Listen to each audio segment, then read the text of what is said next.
आज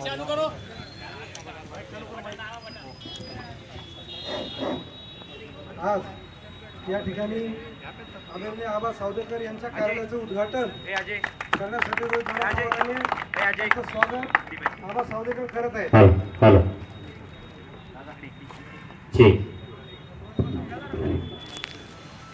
बसून घ्या बसून घ्या.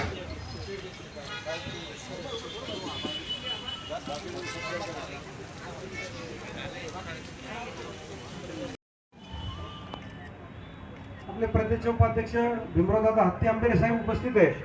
त्यांचाही सत्कार भारत रगडे करतील. त्यानंतर आपल्या पक्षाचे शहराचे अध्यक्ष खाजा शरफुद्दीन भाई या ठिकाणी उपस्थित आहेत. आबा सावदेकर तसेच आपले विद्यमान नगरसेवक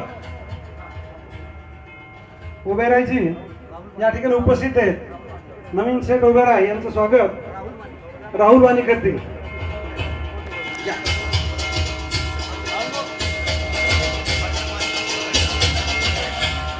त्यानंतर महानगरपालिकेचे आपल्या पक्षाचे माजी विरोधी पक्ष नेते राजेजी मोरे साहेब या ठिकाणी उपस्थित आहेत. त्यांचं स्वागत अखिल भाई करतील.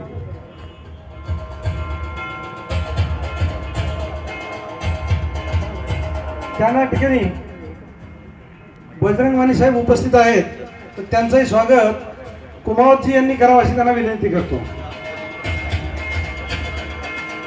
तसेच शिवसेना पक्षाचे नगरसेवक राहुल वाणी साहेब यांचं स्वागत उमर यांनी करावं अशी विनंती करतो. आणि माझं स्वागत अमोल विटकरी करतो.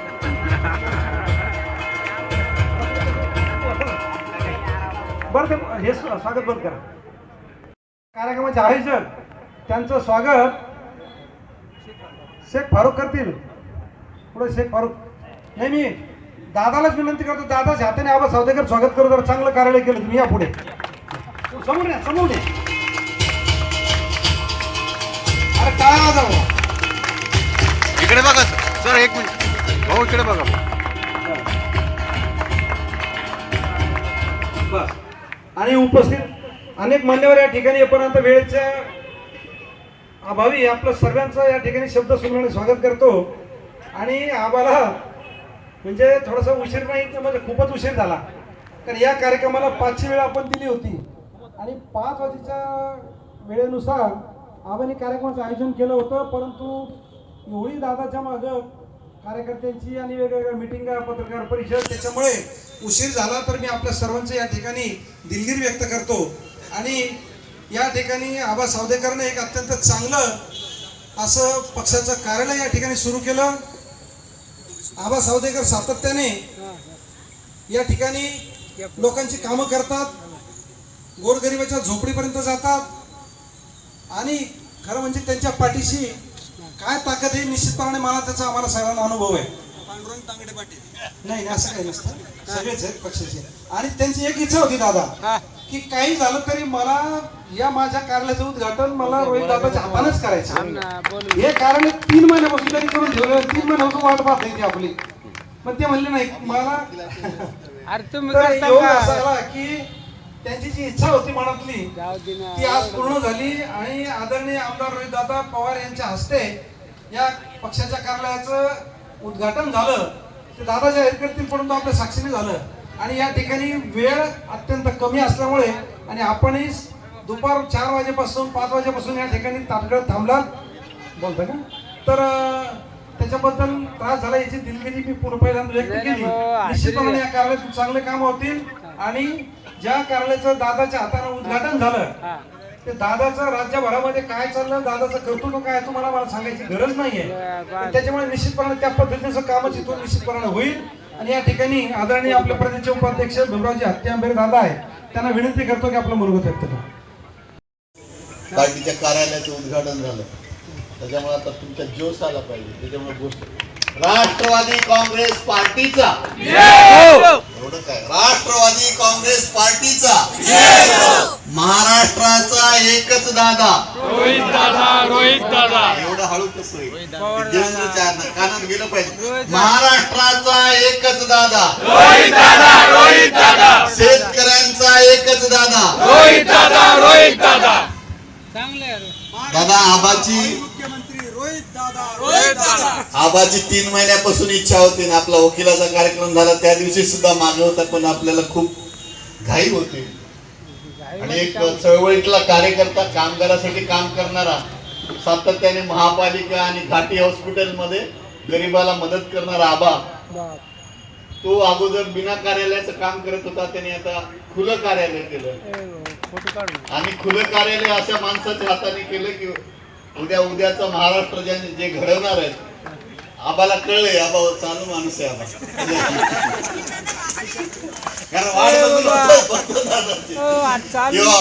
एक ज्यांच्या हस्ते उद्याचा महाराष्ट्र घडणार आहे त्यांच्या हस्ते आज आबाने उद्घाटन केलं. आपल्याला सगळ्याला माहित आहे की गेल्या अनेक दिवसापासून महाराष्ट्रात सर्वसामान्यांच्या शेतकऱ्याच्या दलिताच्या प्रश्नासाठी रस्त्यावर कोण आहे? रोहित दादा. बाकी सगळे आता झोपले आणि आपल्याला सगळ्याला आज 29 तारखेला दादा मोठं आंदोलन करणार आहे. आबा आज इथे कार्यालयाच्या उद्घाटनाला जरी 200-400 असले तरी तुला 500 माणसं आणण्याची जबाबदारी कारण या भागामध्ये तुझं काम आहे आपले पण आणि लोकसंख्या पण आपल्या समाजाची सगळ्यात चांगली आहे. आज भारतीय जनता पार्टी सोबत दादाच्या खांद्याला खांदा लावून आंबेडकरी जनता टक्कर देऊ शकते.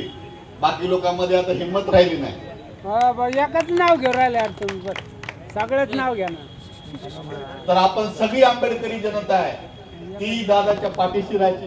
बाकी मुस्लिम बांधव आहेत माझे सगळे या शहरामध्ये मुस्लिम बांधवाने नेहमी परिवर्तनाच्या चळवळीला साथ दिली आहे पण ह्यावेळी खाजाबाई जरा गेली परिवर्तन म्हणून माझे कधी कधी राग पण येतो मला कारण मुस्लिम कोणाला निवडून दिली तुम्ही काय व्हायले भारतीय मी खाजाबाईच्या वाड्यात येऊन सांगितलं होतं MIM भाजपची बी टीम आहे MIM ला मत देणं म्हणजे भाजपला मत देणं म्हणून पुरेगारी माणसाची चळवळ मुसली. हा काही विषय नाही जास्त बोलण्याचा मी पुन्हा बोलेल.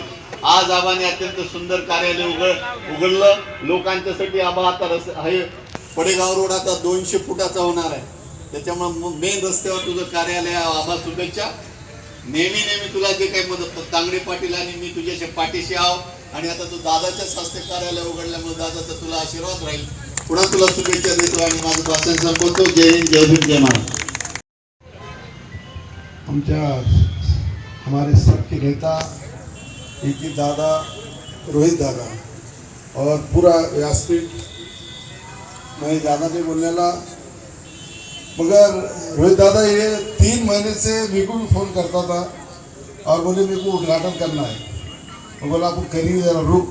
कहाँ लिया उसको पूछता था ऑफिस कहाँ लिया तो बोले वो पड़ेगा को रोड को लिया और तुम एक बार आके जाओ. 2-3 दिन पहले फ़ोन करा.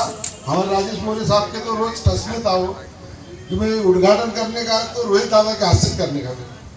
मैं बोला ठीक है अपन दादा आने वाले अपन यहाँ पे उद्घाटन करेंगे. और तेरी अब तू जब से पार्टी में मैं आया सब में जाते अगर से शहर में प्रवेश कराऊंगा तो इन्हें नहीं करा. रोज मेरे पक्ष कार्यालय में रोज प्रवेश था. 2 दिन में 4 दिन में पूरे शहर के लोग अगर से जाते. आबा ने करा. आबा एक सब समाज के लोगों का काम करता है. एक बहुत अच्छा कार्य करता है और तुम्हारे दिल की इच्छा आज रोहित दादा आके पूरी करे. और वैसे कल परसों के दिन जितने अपने को प्रवेश करे थे आबा प्रवेश जितने करे थे उतने पूरे महा आंदोलन को ना मेरे ख्याल से तूने 4-5-700 लोग तो मेरे हाथ में प्रवेश करा है और वो पूरे के पूरे लेंगे. ऐसी मेरी दिल की इच्छा है. आज अपने नेता आए आज उद्घाटन करे. आज इतना अच्छा तूने ऑफिस बनाया. हमको बुलाते जा और कोई काम रहेंगे हम रात दिन तेरे साथ हैं. नवीन है मैं हूँ राजेश मौर्य साहब हमारे विरोधी पक्ष नेता माजी हैं. हम हमेशा साथ रहेंगे और आज तुम्हें बहुत अच्छा मेरे बहुत बहुत मुबारकबाद देता हूँ. होते आदरणीय आपल्या राज्याचे युवा नेते आमदार रोहितदादा पवार त्यांच्या हस्ते नुकतंच उद्घाटन झालं तर मी त्यांना विनंती करेन की त्यांनी या ठिकाणी आम्हाला मार्गदर्शन करावं.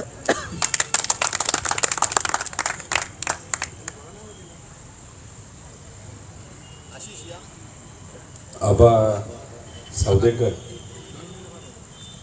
यांनी आपला विचार लोकांपर्यंत जावा यासाठी व त्याच्याचबरोबर लोकांना सेवा मिळावी या अनुषंगाने इथं आपल्या विचाराचं आणि पक्षाचं कार्यालय जे काढलं त्या कार्यालयाचं उद्घाटन तुमच्या सर्वांच्या आशीर्वादाने उपस्थितीने इथं झालं असं मी मनापासून इथं जाहीर करतो. या छोट्याशा पण महत्त्वाच्या अशा कार्यक्रमासाठी आवर्जून उपस्थित असणारे आणि प्रदेशचे उपाध्यक्ष आपले भीमरावजी हत्ती साहेब, त्याच्याचबरोबर प्रदेशाध्यक्ष OBC सेल राजापूरकर भाऊ, डॉक्टर नरेंद्र भाऊ काळे, जिल्ह्याचे अध्यक्ष पांडुरंग भाऊ तांगडे पाटील, माझा भाई नवीनजी ओबरॉय,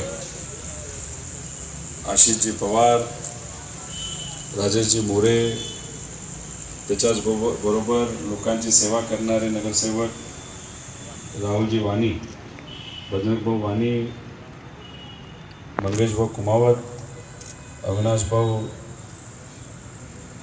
दानगे व इथं उपस्थित असणारे सर्वच मान्यवर पदाधिकारी, आबाचे मित्र, परिवार, बंधू आणि भगिनींनो, गेल्या वेळेस म्हणजे 2-3 महिन्यापूर्वीच आबांनी हे जे कार्यालय लोकसेवेसाठी इथं काढलेलं आहे त्याचं उद्घाटन होणार होतं. तर त्या दिवशी बरेच कार्यक्रम असल्यामुळे दुर्दैवाने वेळ मिळाला नाही. जसं आत्ताच आपल्याला तांगडे पाटील भाऊंनी सांगितलं की आबा बरेच महिने थांबला, सेवा तर चालूच होती लोकांची, पण कार्यालयाचं उद्घाटन माझ्यामुळे थांबलं. त्यासाठी मी दिलगिरी व्यक्त करतो लोकांचे. पण खरं तर जेवढा आनंद त्यांना आहे की याचं उद्घाटन झालं तेवढाच आनंद मला सुद्धा आहे, हे मी जाहीरपणे इथे सांगतो. आल्या आल्या 10-12 लोक होती, पण एखाद्या कार्यकर्त्यावर आणि लोकसेवकावर जर लोकांचं प्रेम असेल तर हळूहळू लोक येऊनच जातात. आणि इथं जर आपण बघितलं तर 5 वाजताचा कार्यक्रम होता, उशीर झाला 4 तास 4.5 तास, तरीसुद्धा एवढ्या मोठ्या संख्येने तुम्ही सर्वजण आलात यासाठी मी मनापासून पार्टीच्या वतीने, पवारसाहेबांच्या वतीने आबांचा हात बघितला, हातावर पवारसाहेबांची सही आहे, त्यांचा फोटो आहे. त्याला धाडस लागतं आणि ते धाडस त्यांच्याकडे आहे. कारण शेवटी कुठल्या तरी नेत्याला पुढे समोर ठेवून आपल्याला काम करावं लागतं. पवारसाहेबांनी या महाराष्ट्रातल्या लोकांसाठी खूप काही केलं, सेवा म्हणून केलं. शेती क्षेत्रामध्ये मोठ्या प्रमाणात काम केलं. या भागामध्ये MIDC ज्या आल्या आणि त्या MIDCमध्ये ज्या कंपन्या आल्या तर प्रामुख्याने त्या कोणामुळे आल्या असतील तर आदरणीय पवारसाहेबांमुळे आल्या. त्यामुळे रोजगार मिळाला, काही लोक परमनंट झाली, काही लोक आज पण कॉन्ट्रॅक्टवर तिथं काम करतात, काही लोकांच्या रिक्षा आहेत, काही लोकांचे टेम्पो आहेत, कोणीतरी लेबर कॉन्ट्रॅक्टर आहे, कोणी कशाचा कॉन्ट्रॅक्टर आहे, कोणी पाणी देतं, कोणी काय करतं. तर याच्या पाठीमागे कुठेतरी विजन असते, दूरदृष्टी असते आणि ती पवारसाहेबांची असल्यामुळे कुठंतरी आपल्याला हे जे आजचं शहर बघायला मिळतंय त्याच्यामध्ये नक्कीच पवारसाहेबांचा वाटा खूप मोठा आहे. याच्याचबरोबर महिलांना आरक्षण देणं असू द्या, महिलांना अधिकार देणं असू द्या, याच्यामध्ये सुद्धा पवारसाहेबांनी खूप मोठं काम केलं. शिक्षण क्षेत्रामध्ये पवारसाहेबांचं सातत्याने लक्ष असायचं. पवारसाहेबांनी कुठल्याही प्रकारचा भेदभाव नाही केला, न जातीय केलं न धार्मिक केला. सगळ्यांना समान ठेवून विकास हा कसा आपल्या राज्याचा होईल त्याचा विचार त्यांनी केल्यामुळे खऱ्या अर्थाने आज आपण सर्वजण हा आजचा महाराष्ट्र बघायला मिळतो. अनेक मोठ्या नेत्यांचा याच्यामध्ये खरं तर वाटा आहे, तर पवारसाहेबांचा सुद्धा आहे आणि पवारसाहेबांच्या मार्गदर्शनाखाली आपण सर्वजण काम करतो. आज राजकारण जरा बरंच गलिच्छ झालेलं आहे. पण तरीसुद्धा या आजच्या गलिच्छ राजकारणामध्ये कोणाला तरी प्रयत्न करावा लागेल, कोणाला तरी लढावं लागेल. आणि ती भूमिका आपल्या पक्षाने घेतली, आपल्या कार्यकर्त्यांनी घेतली, आपल्या पदाधिकाऱ्यांनी घेतली आणि ती आम्ही सर्वांनी घेतलेली आहे. कारण शेवटी तुमच्या परिवारावर जेव्हा अडचण येते तुम्ही शांत बसत नाही, तुम्ही लढायला तयार राहता. आपल्या घरातल्या एखाद्या मुलावर मुलीवर जर कोणी बाहेरचा व्यक्ती येऊन शिवीगाळ करत असेल, अडचण आणत असेल, तर आपण हातावर हात ठेवून कुठं शांत बसत नाही, आपण लगेच लढायला तयार असतो. ती भूमिका तुम्ही परिवारासाठी जी घेता, राजकारणामध्ये आणि समाजकारणामध्ये काम करत असताना आम्हाला सुद्धा ती भूमिका, महाराष्ट्र आमचा परिवार आहे या अनुषंगाने ती घ्यावी लागते. त्यामुळे महिलांवर अत्याचार झाला तर तिथं आम्हाला लढावं लागतं, त्यांच्यासाठी पोलीस स्टेशनला जावं लागतं. कार्यकर्त्यांवर अन्याय झाला तिथं जावं लागतं. शेतकऱ्यांवर आज अन्याय होतोय त्यांच्यासाठी लढावं लागतं. विद्यार्थ्यांचं आंदोलन असेल तिथं आम्हाला जावं लागतं. बेरोजगारांचं एखादं आंदोलन असेल, एखादा विषय असेल तिथं त्यांची बाजू मांडावी लागते. शिक्षकांचा विषय असेल, कुठल्याही जाती धर्माचा एखादा विषय नाही तर अन्याय जिथं होतो तिथं आम्हाला जावं लागतं, त्यांचा विषय समजून घ्यावं लागतं. संघटित झाली तर, पण संघटित नसेल तर त्या लोकांची सुद्धा भूमिका मांडणं ही आमच्या सगळ्यांची, राजकीय नेत्यांची नाही तर कार्यकर्त्यांची ही जबाबदारी असते. आणि त्या अनुषंगाने आज आम्ही सर्वजण लढतोय. आज मोठे मोठे नेते आपण बघितलं, त्यांचं बरं चाललंय जे सत्य आहे. पैसे देऊन फोडलं जातं, पैसे देऊन पक्ष फोडतात. पण प्रॉब्लेम असा झाला की आजच्या या राजकारणामध्ये सामान्य लोकांना केंद्रबिंदू ठेवून जे निर्णय घ्यायला पाहिजे होते ते घेतले जात नाही. एक आई वडील कमी शिकले असले तरी मुलांना चांगलं शिकवतात, कष्ट करतात. इंजिनियर बनवायचं असेल तर 4 ते 5 लाख रुपये हे लागत असतात फी देण्यासाठी. पण इंजिनियर मुलगा होतो, मुलगी इंजिनियर होते, पण दुर्दैवाने आज नोकरी असते. त्यामुळे आम्ही ज्या विषयासाठी लढतो ते तुमचे विषय आहेत आणि त्या विषयामध्ये नक्कीच आम्हाला सगळ्यांना यश येईल. पण आम्ही एकटं लढून चालणार नाही. उद्या आबाली जर आपल्या या भागातला कुठला विषय घेतला तर तुम्हाला त्याला पाठिंबा द्यावा लागेल, त्या पाठीमागे तुम्हाला उभं राहावं लागेल. आबा एकटा लढून होत नसतं, 4-5 कार्यकर्ते लढून होत नसतं. तुम्हाला इथं पाणी वेळेवर मिळत नसेल, ट्रॅफिकचा प्रश्न असेल, एखाद्या MIDCमध्ये कॉन्ट्रॅक्ट मिळवत असताना काही लोकांवर अन्याय होत असेल, नाहीतर कुठल्या जे कार्यकर्त्यांना पोलीस त्रास देत असतील, तर मग असे कुठलाही प्रॉब्लेम असेल तर आव्हानबरोबर तुम्हाला सर्वांना भक्कमपणे उभं राहावं लागेल. आम्ही तर त्यांच्याबरोबर आहोतच, पण तुम्ही सुद्धा त्याच्याबरोबर राहाल असा विश्वास इथे व्यक्त करतो. खूप मनापासून मला आनंद झाला. उशिरा का होईना उद्घाटन झालेलं आहे. कुठल्याही गोष्टीला उशीर नसतो. सुरुवात झाल्यानंतर अजून जोरात आपल्याला काम करावं लागतं. जे काम आम्ही राजकारणात करत आहोत त्यामुळे आम्हाला सांगतो 29 तारखेला शेतकऱ्यासाठी आपण लढतोय. शेतकरी टिकला तर मजूर टिकणार आहे, शेतकरी आणि मजूर टिकला तर ग्रामीण आर्थिक व्यवस्था टिकणार आहे आणि ग्रामीण आर्थिक व्यवस्था टिकली तर शहरी आर्थिक व्यवस्था सुद्धा टिकणार आहे. तर मोठ्या मोठ्या कंपन्यासुद्धा शेतीवर अवलंबून आहेत, ग्रामीण भागावर अवलंबून आहेत. त्यामुळे कुठं ना कुठंतरी उद्या जाऊन आपल्याला ज्या काही गोष्टी आपल्या सुटल्या पाहिजे यासाठी आपल्या अन्नदातासुद्धा टिकला पाहिजे. आणि त्या अनुषंगाने अन्नदात्यासाठी आपण एक मोठं आंदोलन हे 29 तारखेला केम्ब्रिज चौकामध्ये तिथं घेणार आहोत. त्यामुळे तुम्ही मोठ्या संख्येने या. आणि तुम्हाला अजून एक शब्द देतो, तुम्ही रिक्षा चालक असू द्या, छोटा मोठा व्यवसाय करणारा एखादा व्यापारी असू द्या, नाही तर कुठलंही काम तुम्ही करत असला, तुम्हाला जर उद्या जाऊन कुठलीही अडचण आली तर तुम्ही आबाला सांगा आणि आबा आणि आमचे पदाधिकारी आम्ही स्वतः तुमच्यासाठी तिथं धावून येऊ असा शब्द इथं देतो. शुभेच्छा देतो. थांबतो. जय हिंद, जय महाराष्ट्र. या ठिकाणी आमचे मित्र साकीर पटेल आणि अखिल शेख या मित्रमंडळाच्या वतीने दादाचा सत्कार करण्यात येत आहे. आबा